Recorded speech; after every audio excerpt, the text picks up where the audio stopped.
I found a lot of infos in the internet showing covered propagation expedites the process.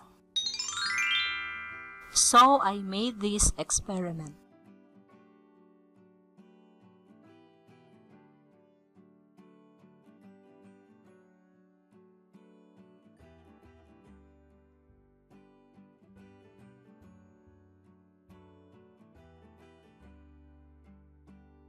I took a couple of leaves and placed 5 leaves in a jar without cover, and another 5 in a covered jar, so we have a comparison later.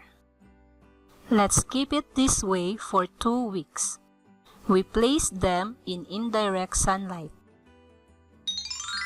After 2 weeks, let's see what happens.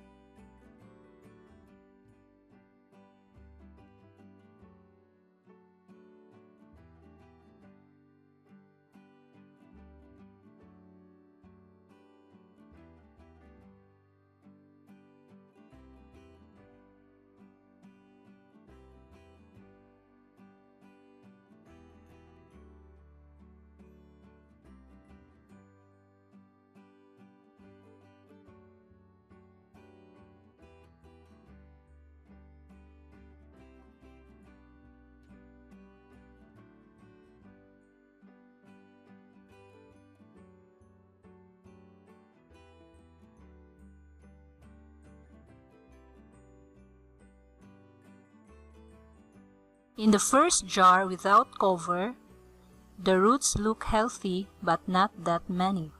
No sign of rot. Now, let's see the jar with cover after 2 weeks.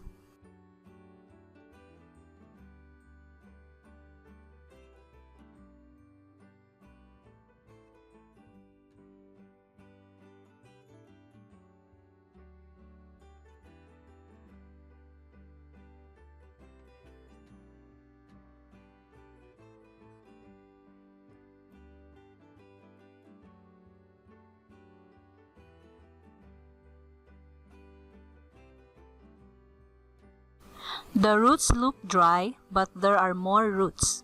No sign of rot either.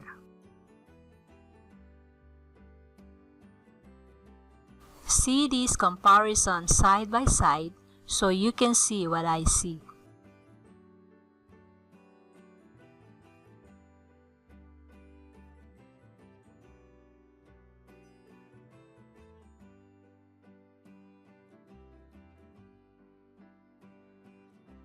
Now, let's put it back in place and continue the experiment for another 3 weeks.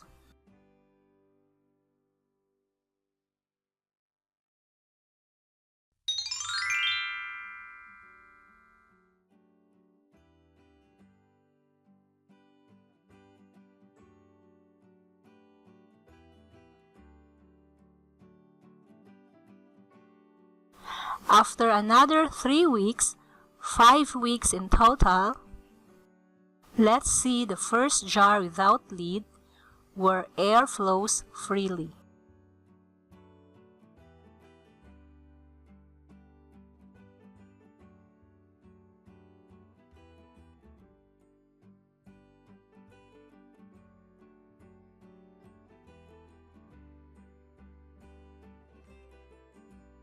Generally speaking, the roots are more, longer, and look healthy.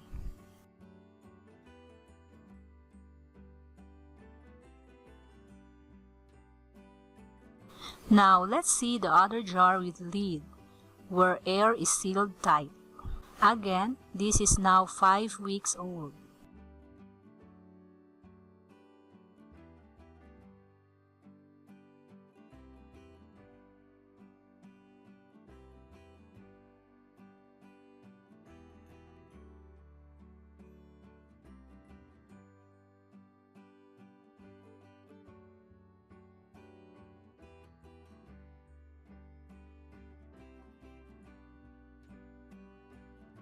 There are more roots, longer too, but many of the root strands are dead. and the rest of the root strands are either thin or about to dry out. The leaves developed fungi and started to rot.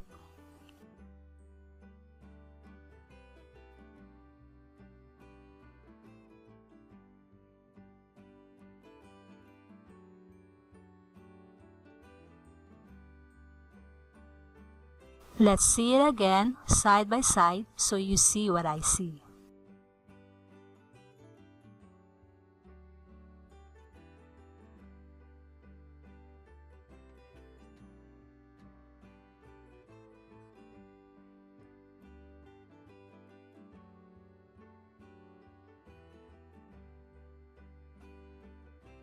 See the leaves side by side in 2 weeks and in 5 weeks. You may pause this video and compare the roots and leaves. So here are the facts from this experiment. Number 1. Covered propagation have more roots in the first 2 weeks, but some root strands started to get dry. Number 2. In the 5th week, the leaves rot and grew fungi. Here's our conclusion. Number 1. Cover can expedite root growth and rot at the same time. Number 2. Roots need loose air to be healthy. Number 3. Cover only works for less than 2 weeks. Now, it's time we hear your observations and what you learned from this experiment. Please comment your answers below. Don't forget to like, share, and subscribe. Happy succulents gardening!